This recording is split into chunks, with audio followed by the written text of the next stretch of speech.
Greetings, I'm Senior Airman Cassandra Klein. I'm here to inform you about a group known as Explosive Ordnance Disposal, also known as EOD for short, their history, and what they do in our military today. Ever wonder about a motto that a group has or why their badge means so much to them? I can explain why the EOD insignia and what each piece means to them and their motto and the history of where they came from to be in the military. First, we'll start with what most people have seen, the most common thing that is around the EOD badge and what each piece means to the career. We are going to use a bigger scale. It's going to be the wreath is what we're going to start with, which is a symbolism of the achievements and laurels gained by minimizing accident potentials through the ingenuity and devotion to the duty of its members. It is in the memory of the EOD personnel who have given their lives while performing EOD duties. The bomb was copied from the design of a World War II bomb disposal badge. The bomb represents the historic and major objective of the EOD attack, the unexploded bomb. The three fins represent the major areas of nuclear convention and chemical biological warfare.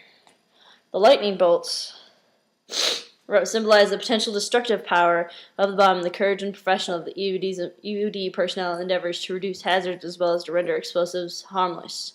The shield represents the EOD mission to protect personnel and property in the immediate area and inadvertent destination of hazardous materials.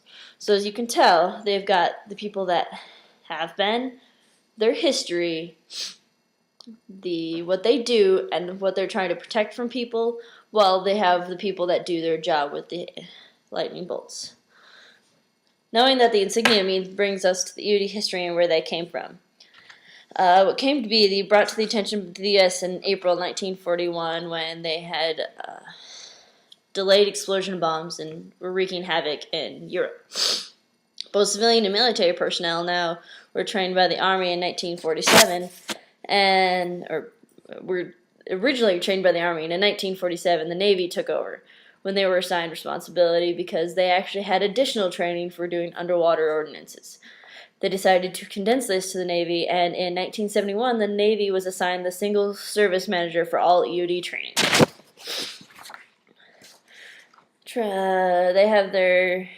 They have many different types of training where they go through the stresses of the job, what they have to deal with, which is their initial training, which everybody goes through when they join the service. They'll go through the basic, and they will get their AFSC and their AFSC training. But they continue on with training once they are outside, and they'll go to high altitude training where they train to do the same stuff, a lot of stress, a lot of hiking, camping, where they're also trying to figure out planted bombs where they can look for them, which with our new technology, this is actually something new to them.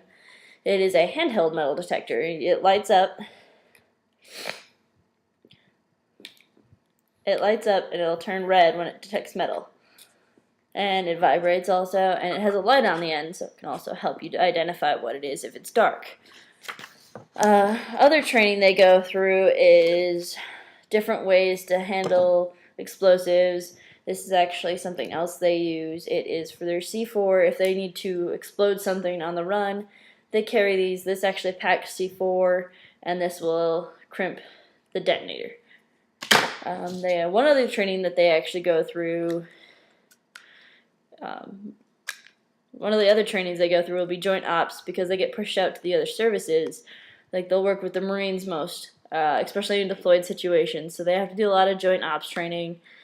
A few other schools that they go to are one where they get to know how people make common household products into a bomb. They even use common products to disarm the bombs. They'll use a gun that everybody carries, or they can use a knife to cut something open or cut some wires. It's actually not as crazy of materials all the time. Sometimes you just don't have all those materials. Now that we know their history and their training, we can explain what their motto means to them today. I've actually got a small example here on my wrist. It's initial success or total failure. But we've got a bigger example, so it's a lot easier to read, and you can tell this is actually one of their flags they use. How much they love their insignia because of how much it represents them. But with initial success or total failure, it sums up what their purpose is. To them, most of it means today, do your best because you don't always get that second chance. or it actually offends some people now today, especially spouses of wounded or deceased EOD members, because they feel like they're calling them a failure. They're actually not calling them a failure. They tried their hardest, and something happened, and they just didn't get their second chance to try again.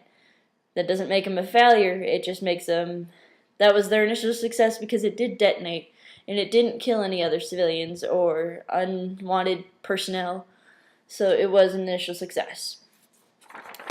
In conclusion, the EOD motto has developed from their history and as well as their badge. Take pride in what they do and don't even know what they do for others sometimes. Now you know the training they come from and their motto, their badge, and where their pride. I hope you understand why the EOD in the training, their history, their motto, and the badge they hold with each much pride. Thank you for your time, and remember that everyone gives something and some give everything.